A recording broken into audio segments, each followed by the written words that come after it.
દીવના ઘોઘલા ખાતે પાણીના ટાંકાઓ અને ટુ વ્હીલ વચ્ચે અકસ્માત સર્જાતા બાળકનું મોત.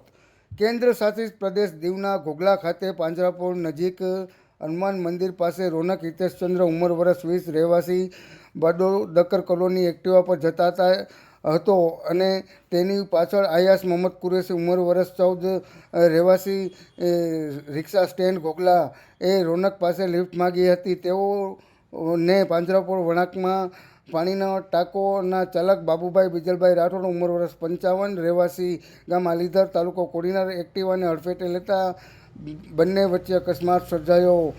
અકસ્માત સર્જાતા એક્ટિવામાં પરના બંને છોકરાઓને તાત્કાલિક સ્થાનિક યુવાનો દ્વારા સરકારી હોસ્પિટલ ખાતે ખસેડવામાં આવ્યા હતા, જ્યાં એક્ટિવાની પાછળ બેસેલ કુરેશી આયાસ મોહમ્મદને ડોક્ટરે મૃત ઘોષિત કર્યો હતો. આ સમાચાર સાંભળતા સમગ્ર વાતાવરણ રુદનમય બન્યું હતું અને મુસ્લિમ સમાજમાં શોકનું મોજું ફરી વળ્યું હતું.